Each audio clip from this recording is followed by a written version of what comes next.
മകളുണ്ട്. ഇന്ന് എന്റെ മകളെ ഓർത്ത് ഞാൻ അനുഭവിക്കുന്ന വേദന നീയും അനുഭവിക്കൂടാ.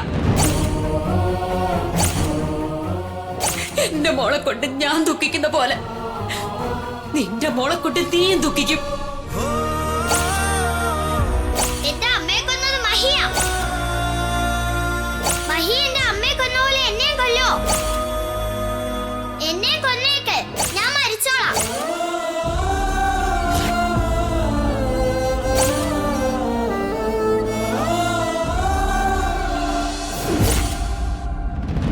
ഇവിടെ നിന്ന് ഇറക്കി വിടുന്നതിൽ എനിക്ക് സങ്കടമൊന്നുമില്ല. ഇത് എന്റെ വീടല്ലല്ലോ, പിന്നെന്തിനാ ഞാൻ സങ്കടപ്പെടുന്നത്? പക്ഷെ മഹിയേട്ടൻ, ഞാൻ ആരാന്ന് മഹിയേട്ടൻ ചോദിച്ചു. ആ ചോദ്യം എന്നെ സങ്കടപ്പെടുത്തിയത്. ശ്രീ മഹേശ്വര, പഴയതൊന്നും ഞാൻ മറന്നിട്ടില്ല. മഹിയേട്ടൻ എല്ലാം മറന്നു. ഗംഗ ആരാണെന്ന് പോലും അറിയാത്ത പോലെയല്ല ചോദിച്ചത്. എല്ലാവരുടെയും മുൻപിൽ വെച്ച് എന്നെ അറിയാത്ത ഭാവം കാണിച്ചാണോന്നറിയില്ല. അങ്ങനെ ആയിരിക്കണേ ഭഗവാനെ.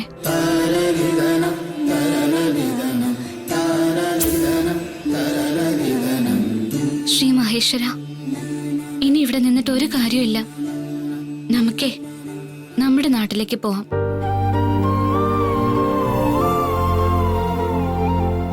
നാട്ടിലെത്തുന്നവരെ ബാഗിനകത്ത് ഇരുന്നോളണേ.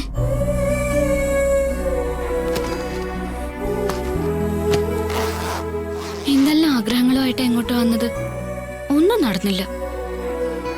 നിരാശപ്പെടാൻ വേണ്ടി മാത്രം ഇത്രയും ദൂരം യാത്ര ചെയ്തു വന്ന എനിക്ക് വട്ടാണെന്നല്ലേ എല്ലാരും പറയൂ. പോയേക്കാം.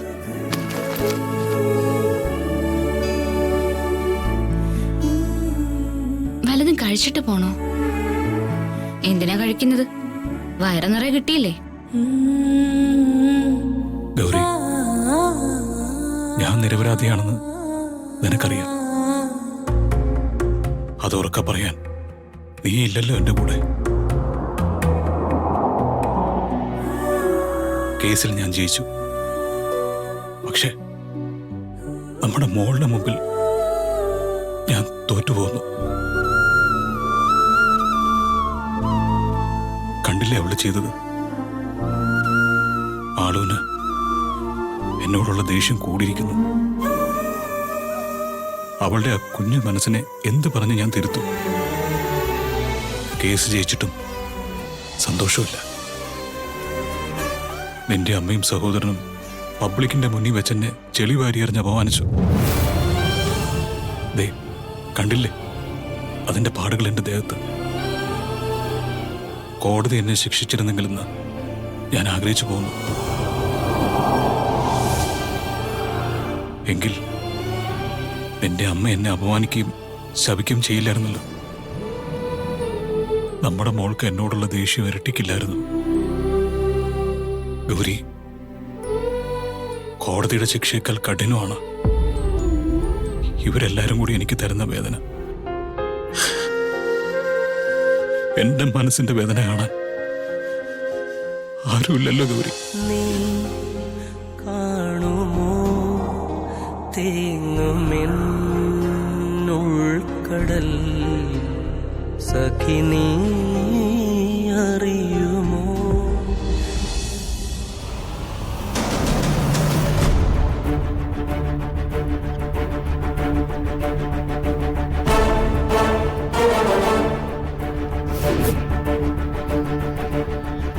നീ പോവാൻ ഇറങ്ങാണല്ലേ? അല്ല, നീ ഇതുവരെ പോയില്ലേ? പോവാൻ തുടങ്ങുക. പിന്നെന്തിനാ നിക്കുന്നേ? വേഗം പോയിക്കോ. ദേ, ഇവിടെ ചുറ്റിപ്പറ്റി നിന്നിട്ടെ മഹിയേട്ടന്റെ മുന്നിലൊന്നും ചെന്ന് പെട്ടേക്കരുത്. നല്ല വഴക്ക് കിട്ടും. നിനക്ക് കാശ് വല്ലത് ആവശ്യമുണ്ടോ? യാത്രക്കൂലിക്ക് കാശില്ലെങ്കിൽ അത് പറയേ. എനിക്ക് കാശൊന്നും വേണ്ട. തിരിച്ചു പോകാനുള്ള വണ്ടിക്കൂലി ഇല്ലാതെ അല്ല ഞാൻ വന്നത്. പിന്നെ എന്താ നീ പോകാതെ നിക്കുന്നേ? മഹിയേട്ടനെ കണ്ട് യാത്ര ചോദിക്കാനാണോ? ഇനിയിപ്പോ മഹി കണ്ട് യാത്ര ചോദിക്കാനൊന്നും നിക്കണ്ട. ശ്രേയയും മഹിയും തമ്മിലുള്ള കല്യാണത്തിന് ഞങ്ങളെല്ലാവരും തറവാട്ടിലേക്ക് വരുന്നുണ്ടല്ലോ. അപ്പൊ നിനക്ക് മഹിയെ നേരിട്ട് കണ്ട് സംസാരിക്കാം. ഇപ്പൊ പോവാൻ നോക്ക്. ഇവക്ക് പോവാൻ കാർ അയക്കായിരുന്നു. പക്ഷെ എന്ത് ചെയ്യാനാ, ഇവിടെ സമയം ശരിയല്ല. അതുകൊണ്ടായിരിക്കും നമ്മുടെ ഡ്രൈവേഴ്സ് ആരും ഇന്ന് വരാതിരുന്നത്. ഞാൻ ഇറങ്ങുന്നു. ഇവിടെ കയറി വന്നപ്പോ കിടക്കാൻ അടുക്കളയിലെങ്കിലും ഒരല്പം ഇടം തന്നതിന് നന്ദി. പോട്ടെ.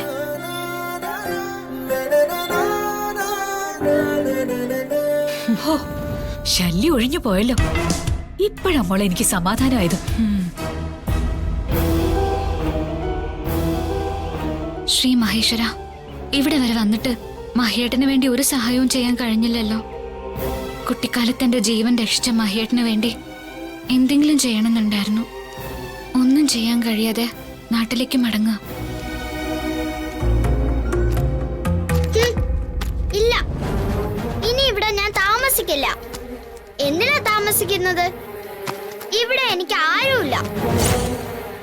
എന്റെ അമ്മയെ കൊന്ന ആളിനൊപ്പം എനിക്ക് താമസിക്കണ്ട. ഞാൻ പോവാ, എങ്ങോട്ടെങ്കിലും പോവാ.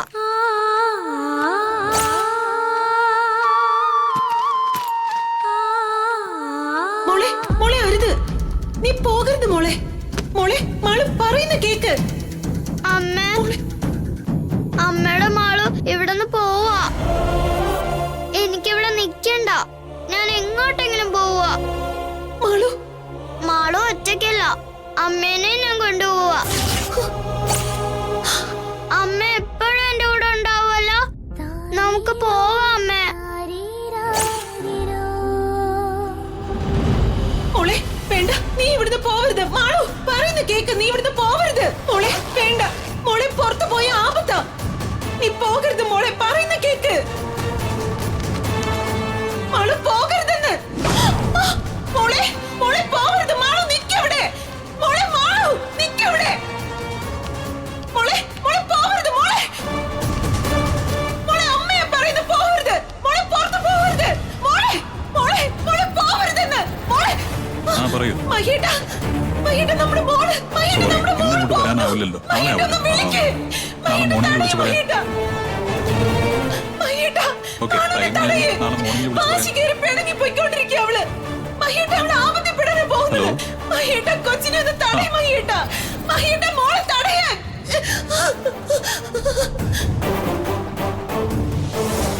മോളെ,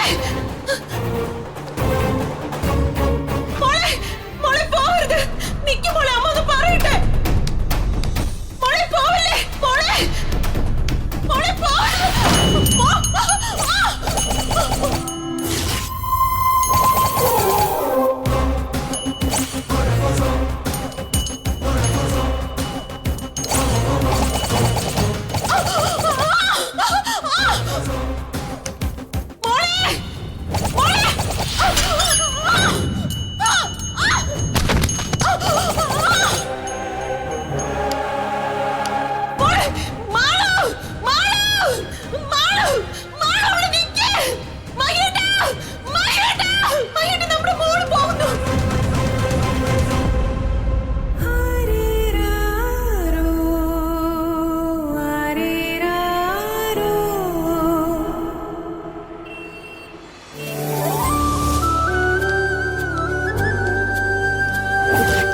ഞാനിനി ആ വീട്ടിൽ പോവില്ല. ആ വീട് എന്റെ അല്ല. എനിക്ക് ആ വീട് വേണ്ട.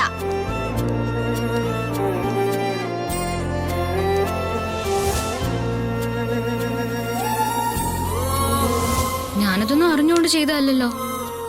മറ്റുള്ളവർ പറഞ്ഞൊന്നും ഞാൻ കാര്യമാക്കുന്നില്ല. ഞാൻ ആരാണെന്ന് മഹിയേട്ടൻ ചോദിച്ചു. നീ ആരാ? എന്തിനാ എന്റെ കാര്യങ്ങളിൽ ഇടപെടുന്നേ? ഞാൻ ആരാണെന്ന് മഹിയേട്ടൻ ഇപ്പോഴും ഓർമ്മയില്ലേ? ഗംഗ ആരാണെന്ന് മഹിയേട്ടൻ ഞാൻ എങ്ങനെ പറഞ്ഞു ബോധ്യപ്പെടുത്തും? ശ്രീ മഹേശ്വര,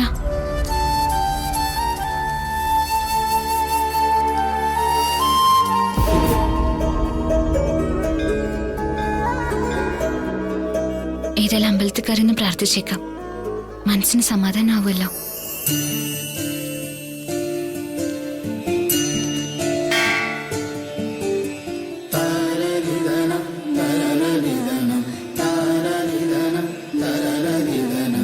ശ്രീ മഹാദേവ, ഞാൻ ഇത്രയും ദൂരം വന്നിട്ടും ആഗ്രഹിച്ചു വന്നതൊന്നും നടന്നില്ലല്ലോ ഭഗവാനെ.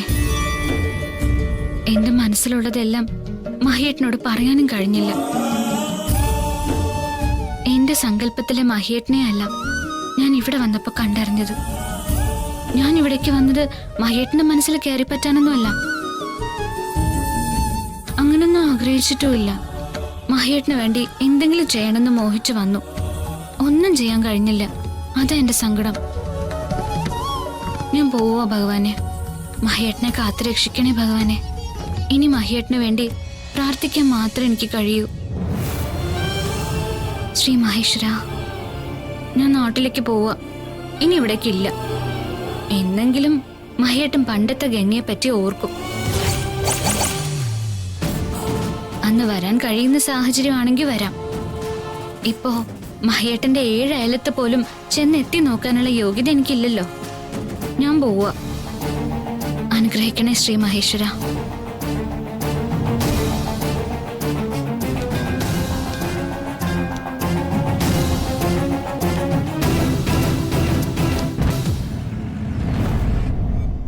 എന്റെ മോളെവിടെ? അവൾ ഈ വീട്ടിലില്ലെങ്കിൽ പിന്നെ എവിടെ പോയി?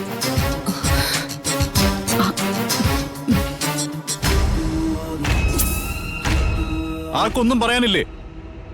എന്റെ മോൾ എവിടെയെന്ന് പറ. മാളു ഈ വീട്ടിൽ നിന്ന് എവിടെ പോവാനാ? ഇവിടെ എങ്ങാനും ഉണ്ടാവും. ബാബു ഇവിടെ എന്തെടുക്കായിരുന്നു? കുഞ്ഞ് ഇവിടുന്ന് പുറത്തു പോയതാണെങ്കിൽ അത് താൻ കണ്ടില്ലേ? സാർ, എന്റെ ശ്രദ്ധ മുഴുവനും ഗേറ്റിലുണ്ടായിരുന്നു സാർ. മോള് പുറത്തു പോകുന്നത് ഞാൻ കണ്ടില്ല. സീമേ, നീ വീട്ടിലെല്ലാ ഭാഗത്ത് വിശദമായി നോക്കിയോ? എല്ലായിടത്തും നോക്കി മേഡം. മോളെ എവിടെയും കണ്ടില്ല.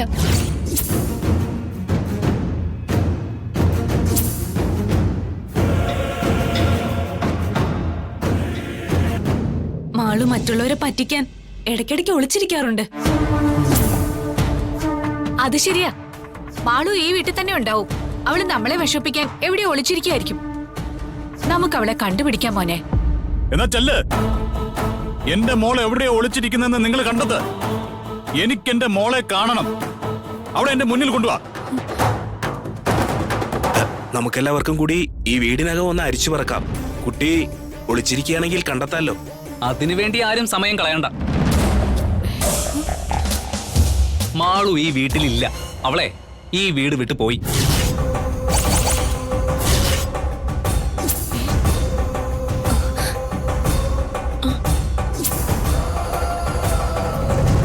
നിനക്ക് എങ്ങനെ അറിയാം എന്റെ മോൾ ഈ വീട് വിട്ടുപോയെന്ന്? നിനക്ക് എങ്ങനെ അറിയാം? സത്യം പറയടാ. എന്റെ മോൾ ഈ വീട് വിട്ടുപോയെന്ന് നിനക്ക് എങ്ങനെ അറിയാം?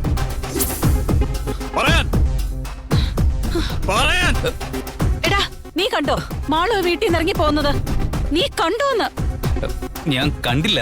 പക്ഷെ മാളു എന്നോട് പറഞ്ഞായിരുന്നു, അവളുടെ അമ്മയെ കൊന്ന ആളിനൊപ്പം ഈ വീട്ടിൽ അവൾ ജീവിച്ചു മടുത്തൂന്ന്.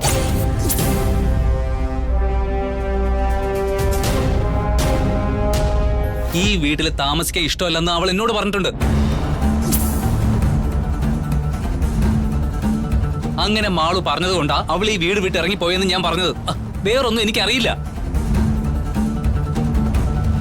എന്റെ ദൈവമേ, ഈ കുഞ്ഞെന്തിനാ ഈ വീട് വിട്ടു പോയത്? അവളെ ഞാനും എന്റെ മോളും പൊന്നു പോലല്ലേ നോക്കിയിരുന്നേ.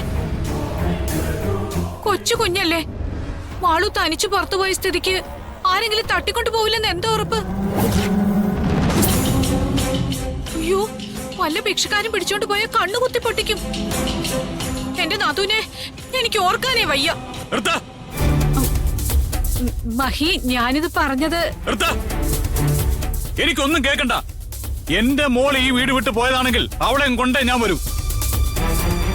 അതെ, വാ പൊളിച്ച് നോക്കി നിൽക്കാതെ ചേട്ടനും കൂടി പോ. ചെല്ലേ. മഹി, പോകല്ലേ, ഞാനും വരുന്നുണ്ട്. ആന്റി, മാളു ചെറിയ കുട്ടിയല്ലേ. അവൾക്ക് എന്തെങ്കിലും സംഭവിച്ചാ എന്ത് ചെയ്യും? മാളുവിന് എന്തെങ്കിലും സംഭവിച്ച നിന്റെ കാര്യം പോക്കാം. നിന്റെ കല്യാണം ഗോവിന്ദ.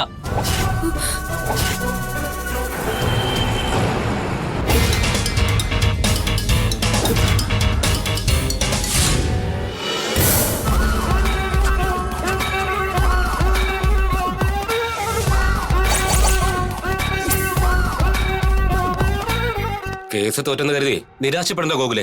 ഇതിന്റെ മുകളിലേക്കും കോടതി ഉണ്ടല്ലോ. ഈ വിധിക്കെതിരെ അപ്പീൽ കൊടുക്കണം. നിന്റെ പെങ്ങളെ തട്ടിയവനെ വെറുതെ വിടരുത്.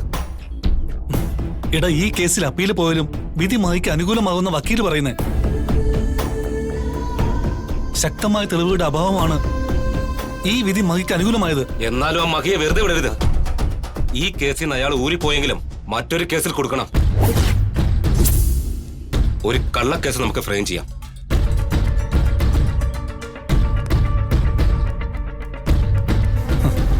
അത് നീ പറയുന്ന പോലെ അത്ര എളുപ്പമല്ല. മഹി നിനക്കറിയില്ല, തന്ത്രശാലിയാണവൻ. അതുകൊണ്ടാണല്ലോ എന്റെ പെങ്ങളെ കൊന്നിട്ടും കോടതിക്ക് അവനെ ശിക്ഷിക്കാൻ കഴിയാതെ പോയത്. എന്റെ പെങ്ങളെ കൊന്നവനോട് എങ്ങനെ പ്രതികാരം ചെയ്യണമെന്നാ ഞാൻ ആലോചിക്കുന്നേ. ഞാൻ ഒരു ഐഡിയ പറയാം. നിന്റെ പെങ്ങളുടെ കുട്ടിയാണ് മഹിക്കെതിരെ നിനക്ക് ഉപയോഗിക്കാൻ പറ്റിയ ആയുധം. നീ അതിനെപ്പറ്റി ആലോചിക്ക. ഞാൻ പറഞ്ഞതിന്റെ അർത്ഥം നിനക്ക് മനസ്സിലായോ? ഗൗരിയുടെ കുട്ടിയെ എങ്ങനെയെങ്കിലും നിന്റെ പക്ഷത്ത് കൊണ്ടുവരണം. കുട്ടി നിന്റെ കസ്റ്റഡിയിലായാൽ മഹിയെ വേദനിപ്പിക്കാൻ പല അവസരങ്ങളും നിനക്ക് കിട്ടും. അതുമാത്രമല്ല, മഹിയുടെ സ്വത്തുക്കളുടെ വലിയൊരു ഭാഗം നിന്റെ കൈവശമാകും. നിന്റെ ആശയം കൊള്ളാം, പക്ഷെ അതങ്ങനെ വർക്കൗട്ട് ആവും? നമുക്കത് വർക്കൗട്ട് ആക്കാം. മഹിയെ നേരിടാൻ അവന്റെ മകൾ തന്നെയാണ് ഏറ്റവും നല്ല ആയുധം. ആ വഴി തന്നെ തിരഞ്ഞെടുക്കാം, അവനെ തകർക്കാം. നീ കേറ്.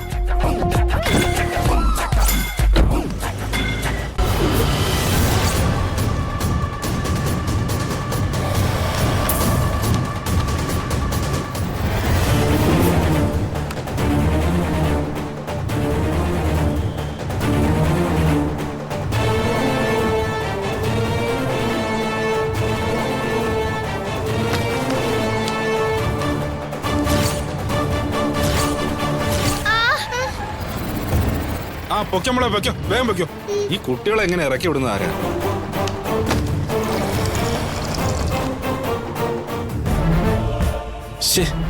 മഹി എങ്ങോട്ടാ പോയേ? മഹിയുടെ വണ്ടിയും കാണുന്നില്ലല്ലോ.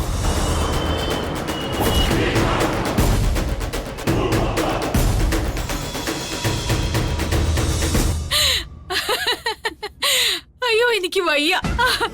എന്റെ മോളെ, രണ്ട് ശല്യങ്ങളും പോയി കിട്ടി. ഈ സന്തോഷം എങ്ങനെ പ്രകടിപ്പിക്കണമെന്ന് എനിക്ക് അറിയില്ല. അമ്മേ ഒന്ന് അടങ്ങ്. ഇതൊക്കെ കണ്ടാലേ ഇവിടെ ഉള്ളവര് നിങ്ങളുടെ തലയ്ക്ക് വട്ടാണെന്ന് പറയും. സന്തോഷം കൊണ്ട് ഇവിടെ ഇരിക്കാൻ വയ്യ, പിന്നെ എന്ത് ചെയ്യും മോളെ? ഹാവൂ, മോളെ, 2 മരണങ്ങളല്ലേ ഒഴിഞ്ഞു പോയത്. ആ കുട്ടി പിശാചും പട്ടുമെണ്ണും രണ്ടും ഒഴിഞ്ഞു. ഇനി ഈ വീട്ടിലേക്ക് തിരിച്ചു വരരുതേ ഭഗവാനേ.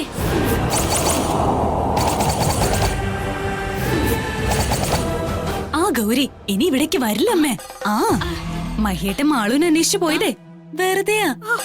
അവളെ ഇതിനോടകം ഏതെങ്കിലും നാടോടികൾ പിടിച്ചോണ്ട് പോയിട്ടുണ്ടാവും. ആ കുട്ടിത്തേവാങ്കിനെ കൊണ്ടുപോയി കണ്ണും കുത്തി പൊട്ടിച്ച് കൈയും കാലും തല്ലി ഒടിച്ച് ഭിക്ഷയ്ക്ക് കൊണ്ട് നടക്കട്ടെ. ഇവിടത്തെ ശല്യം തീരുമല്ലോ.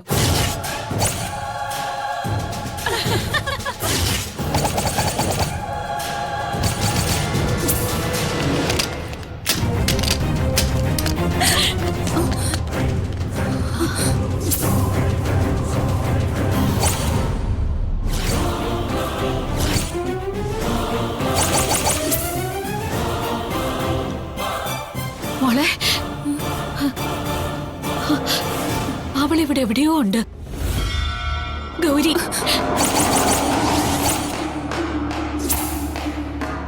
അമ്മ വെറുതെ പേടിപ്പിക്കാതെ. സത്യം മോളെ, അവളിവിടെ എവിടെയോ ഉണ്ട്.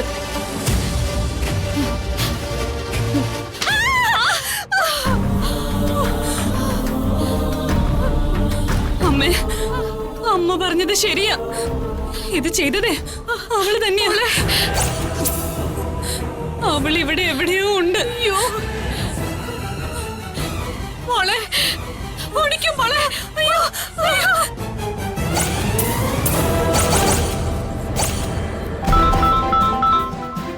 രേഷ്മയാണല്ലോ.